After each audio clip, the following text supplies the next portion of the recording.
First of all, I hope you checked out my thank you for 10K video. It's Brian here again, and after a long wait for some cars that I haven't already filmed, we're going to be working with a very cool car that I have a personal connection with. We're working with the 2022 C-HR. C-HR, the Euro design that was going to be a Scion, but wound up being a Toyota. What does C-HR stand for? It stands for Coupe High Rider because at the distance of about 100 feet, it looks like a coupe, but it has a higher road clearance compared to a Corolla, so it's higher off the ground. It has independent suspension in the front and rear with stabilizer bars, and that's where this car shines, which we'll talk about later. It really shines in the department of handling. And with a unique design, it does have a couple competitors, the Nissan Juke and the Honda HR-V. This one being front-wheel drive, with the all-wheel drive not available in the United States, nor does it have the option for a 5 or 6-speed manual. It's only equipped with a 2.0 four-cylinder with a CVT-I with electronic shift. But if you can see past those and you don't need the stick shift, this is a really sweet car to ride in. So let's start with the exterior of the car, work our way inside, we'll talk about the way it drives, and we'll conclude the video. Let's begin. So the design behind this car had a shape in mind. It had the shape of a diamond. So as we work our way around the car, especially get inside, we're gonna see that diamond theme reappear over and over again.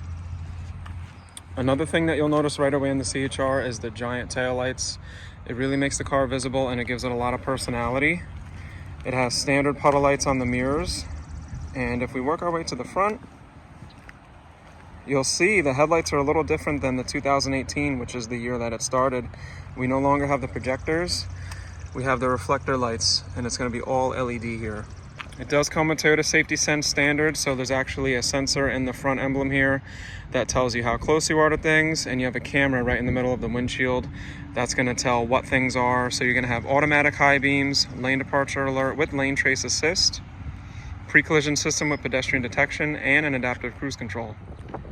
This is the XLE, which is going to get us the electronic folding mirrors with the puddle lights.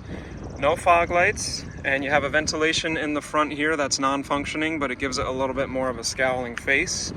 But when we move on to the front, we have a very big grille with lots of airflow to the front of the engine bay. And as we work our way up, we have that unique Toyota design with the black in the center. Onto the wheels, which is one of my favorite parts of the car. You have a black painted with machine finished wheel here. It plays with the light very nicely when you're going at a slow speed. I like the way they kind of look like Ys. They kind of look like a slingshot. Can you see that there? I'm gonna just pull my rope there. It has a very cool and unique spoke design, which I think fits very nicely to the car. I will admit it, those flower petal rims on the new Highlander XLE are not for me. And Toyota generally does pick great wheels for their vehicles. I love my TRD off-road wheels on my truck. I think these wheels really play nicely with the car, and with more of a low-profile tire, it fits very nicely. And these are 18s, 225/50 R18 for the tires. Like I mentioned, it has independent suspension in the front and back with stabilizer bars, so this really does shine in the back roads. Great body lines, which the white pearl shows off. I'd like to get close to show you the paint on this. This is actually a car that I sold to a great client of mine, so I'm very happy about being able to encapsulate this in a video forever. This paint is just shining so gorgeously. And you see that rugged Toyota design, which is common in a lot of cars now with the non-painted black that goes all around the entire car. Because, you know, Toyota, they have a history of off-roading and rugged, durable vehicles. To the back, as mentioned before, we have these very big taillights that light up bright red at nighttime, and they have a boomerang shape to them, which we see that theme in some of the Toyota vehicles. Big red reflectors on the bottom, with it looks like what would be a cutout for maybe some racing exhaust, or adding on one of those bright red rear fog lights for people that want to do some of the sporty modifications to the car. Has the black badges, which is becoming very sought after on Toyotas. And a very nice must-have spoiler with the LED third brake light. Working our way to the other side, you see that secret handle that reveals that it's actually not a coupe. kind of cool. Coupe high rider, higher off the ground, looks like a two-door at a distance. An indirect light here. That machined finish on the wheels really shines through. And I gotta say, I'm in love with the styling. I do wish that it had a little bit more power. I wish all-wheel drive made it to the United States. And if this thing was maybe a 2.5 four-cylinder with a 6-speed manual transmission, optional all-wheel drive, I think we would really be destroying the market with this car. But the people that own it, they absolutely love it.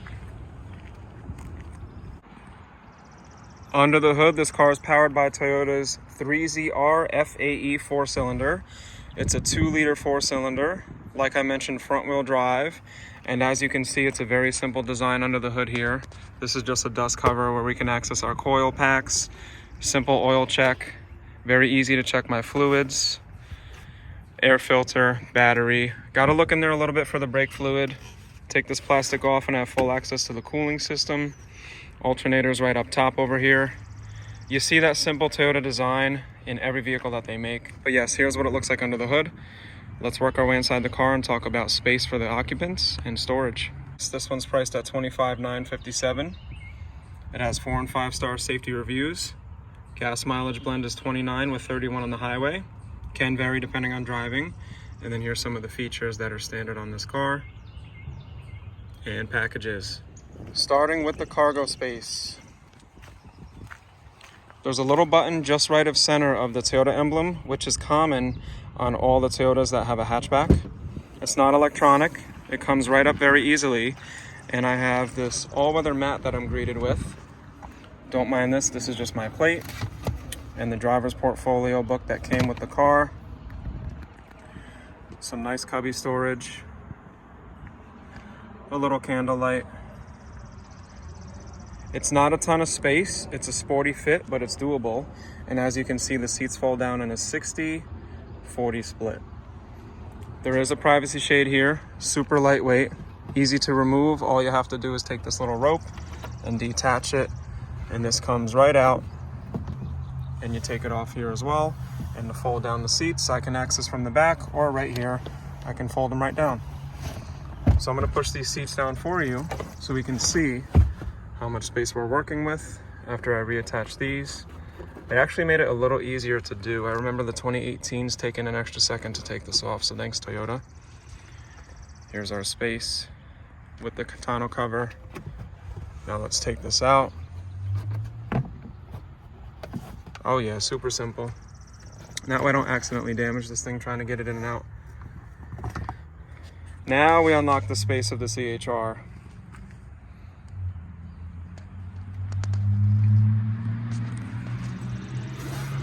Underneath here, I have my temporary spare with some additional storage, all made of styrofoam, and my tools, keeping things lightweight, trying to keep that gas mileage up. Closes back down, and as I mentioned, we have that diamond theme that just keeps on reappearing that we're going to see even more. Let's go into the back row and talk about the space. Oh, and by the way, you might be inclined to do an overhand grip like you do on the RAV4 a lot of the time, but this little diagram shows that you want to do an underhand grip. Doesn't take a lot of muscle, and it closes just like that. So we're giving it away. It's not a coupe. We grabbed this little secret hidden handle here, give it a pull. Very nice quality feel to the door. I mean, I work for Toyota, so you expect me to say that, right? No, I'm just kidding. I will say the things that I don't like as much. That diamond theme is back. And here's what it looks like getting in the back. I'm actually gonna go to the other side so we have a little less direct light.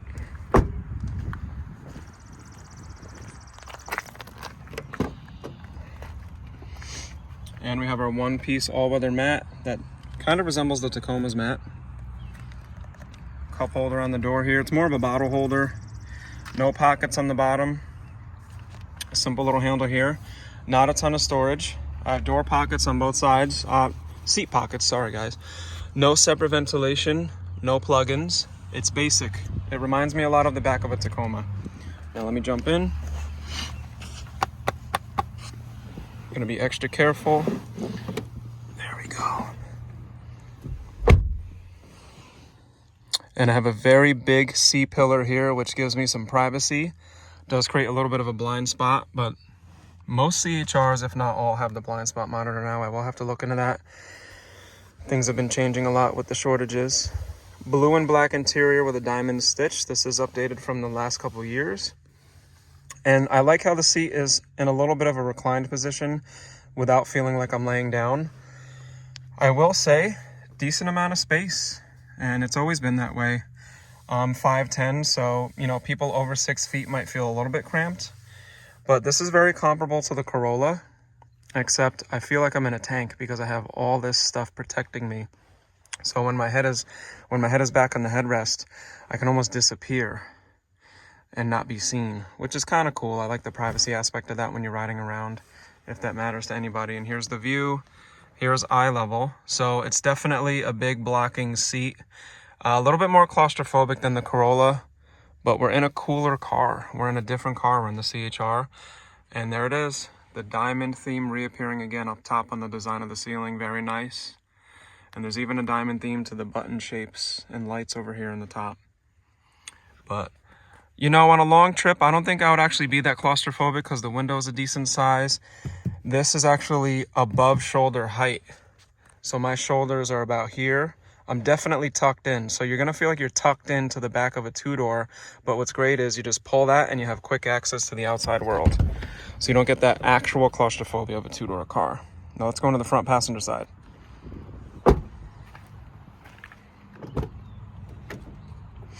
And here it is. This is what it looks like as a passenger getting into the C-HR for the model year 2022.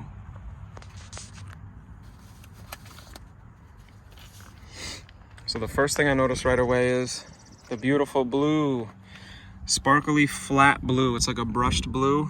It's almost like a racing blue. It reminds me of Sonic the Hedgehog. It's not overdose. It's just a little accent, almost not noticeable from a distance, but once I get in, that blue pops up and it just guides my attention to the screen where all the action and music is happening. It's much more subdued over here on the seats. I like how they didn't overdo the blue stitching here. They only did it on the sides. Pretty nice. I think it's cool. I think it's definitely an upgrade from the 2018 to 19 XLEs. Great Toyota floor mats here with C-HR and black now instead of the gray that you would see on a lot of the previous models. And on the door card, we have somewhat of a bucket here for storage. I could see a small clutch, maybe a bottle, but the storage is very limited here. I want to avoid sitting on the bolster, and these side bolsters really hug me in. I'm going to recline my seat a notch. It's a manual seat. And this is at the perfect height for most people, I gotta say. It's at a great height. It's a natural feel, very ergonomic. More of that diamond theme that just appears all over the place. Almost gives you like a carbon fiber vibe without having to worry about people trying to steal that from you. Here's eye level. Great visibility. I love the window here in the corner. I can see all around me. Much more open and refreshing than the rear. But some people like, especially kids, they like being tucked away in their little nest in the back, which is what you get back there. Back windshield is a small size, but you can still see what's going on around you. You do have a separate light up top. And here's my view. Now the seat does have an adjustment for the height, so I can actually lower myself down a little bit. I felt like I was a little high up, so I'm gonna do that a few times, and now I can really sit down into the car. Now my shoulder is just about as high as this. I'm a lot more comfortable. I feel a little bit more tucked in, but everybody's individual. So if I want to raise it up, I just keep pulling and releasing, and I can raise it right up. Simple light with my sun visor and a separate plastic slider. I feel great as a co-pilot. Now let's go on to the pilot seat. Also, you'll notice these two little lines here. I can use the smart key lock or unlock from both sides of the car. If I do it on this side, it'll unlock all 4 doors. If I do it on the driver's side, it will only lock the driver's door, but I can change the setting on that if I want to. So I just want to give you more of this car and frame so you can see it. I know a lot of dealers don't have cars, so the video content is very valuable when you can't see cars at the dealer. And here's what it's like, without further ado, getting into the 2022 Toyota C-HR.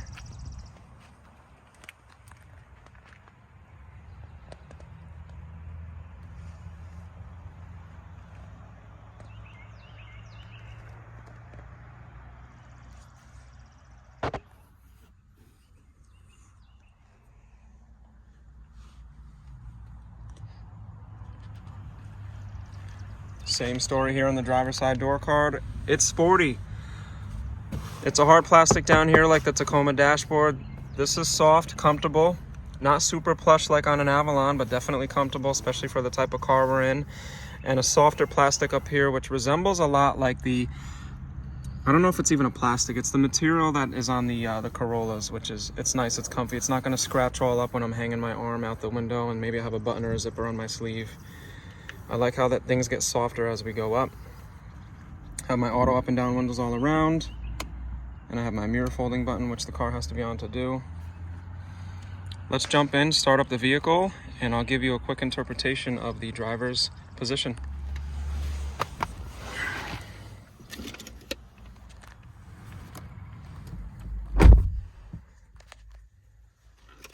It is a key fob smart key system. So here's what my fob looks like. Pretty basic, but reliable, the Toyota way. So I push the brake, give the push button a quick push. She starts right up. It's a simple introduction. I thought it could have been a little nicer. The 4Runner introduction makes me feel like I'm traveling through space. The 2022 Tundra introduction is crazy, but it's just a small car. I mean, do you really need all of that? Toyota, I know you listen, so I'm sure you'll make the little introduction here a little fancier as time goes on, like you always do. But that's just me nitpicking. Electronic parking brake, disengages very fast, re-engages pretty quick. I got a brake hold for the drive-through. Storage by the shifter, I can fit a small wallet, and I have my USB plug with no door. Also no 12-volt plug. The center storage is a dark blue. There's my 12-volt plug right over there with a little carpet down below. Halfway to the elbow. Pretty good storage. You definitely got to lean away to open this. If they flipped it to the side, that would be cool, but I'm sure they had their reason for this, because some of the cars do flip to the side and then it makes it awkward for the passenger to access. Here's our steering wheel. Fully adjustable telescope and tilt. Some buttons for my automatic high beams.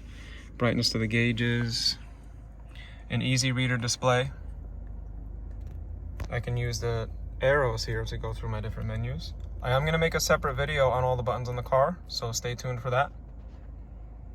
I like how it's simple and it's easy to read, and you have that blue in the background of the speedo. Of course, I have a digital speedo here as well if I want. Very simple design on the wipers, which you have a back wiper as well, same as any other Toyota.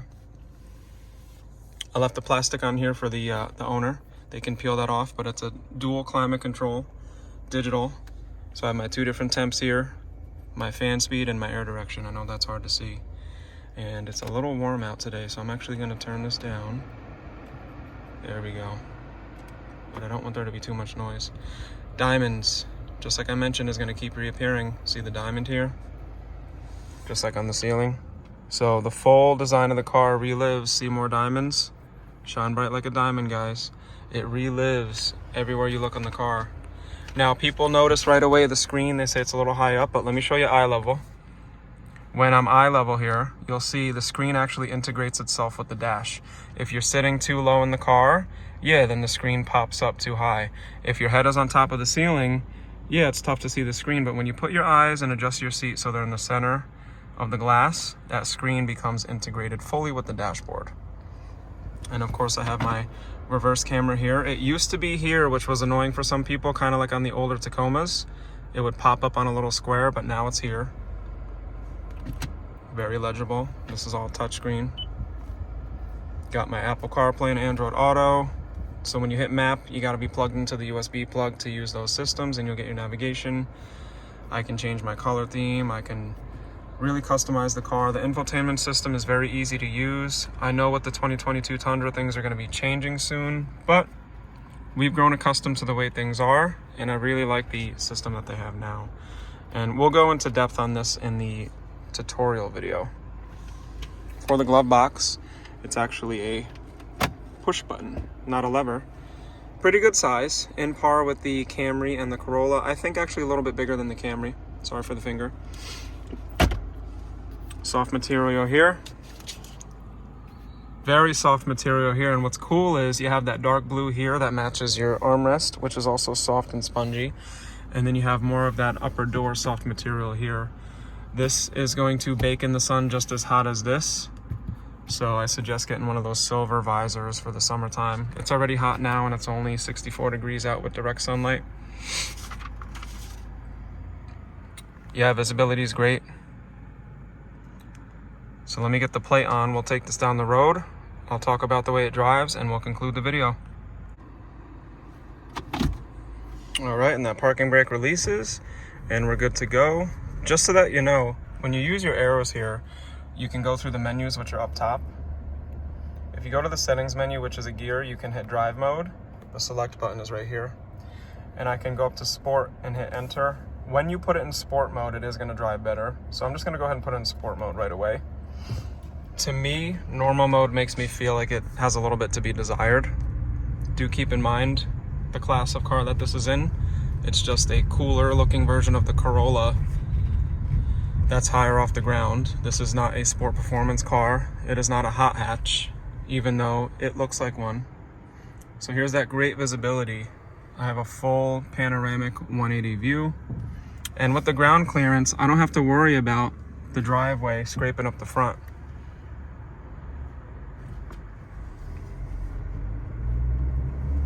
And I'm gonna give it full throttle.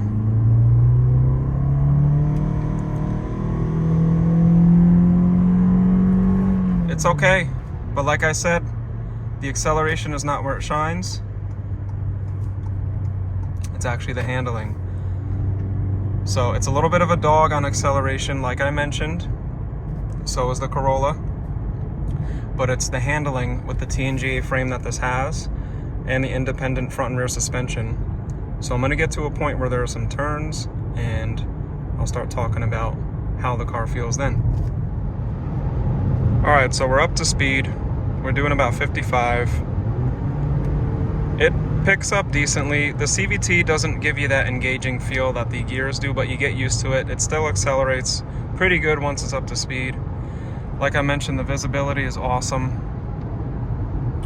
Very high visibility car. Having the higher ground clearance and the bigger tires definitely helps with some of these back roads with the road repairs and the different levels of, driveways and turns and stuff that you're doing. The car feels very planted. I feel like I have a very low center of gravity. It's very responsive. Not quite as tight as a Camry XSE. Not quite as predictable on that steering as a Camry XSE or a Corolla XSE, but pretty darn close. Definitely a lot better than what you would expect once you sit in the car. But here's some nice turns to take it on where I'll talk to you about exactly how this car feels. So very little body roll.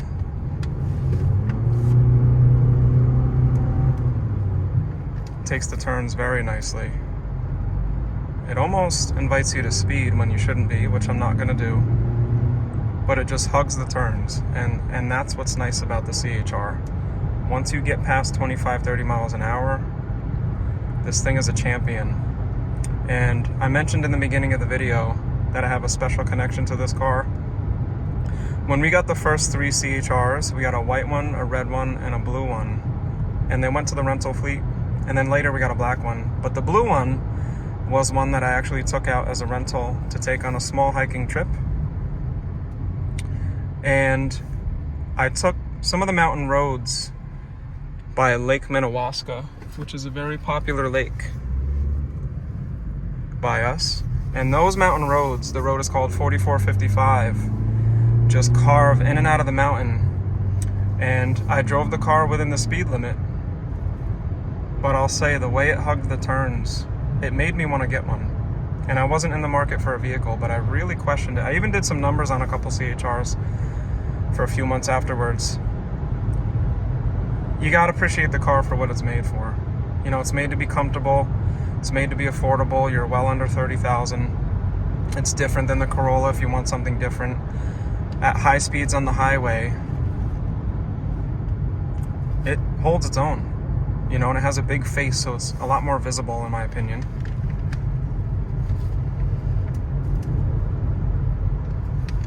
it's a pleasure to drive. It's more of a driver's car. And the people that are getting this car, they're upgrading from a Yaris, so I know they're going to be very happy with this car. So let me return this to its rightful place before I have too much fun, and we'll conclude the video.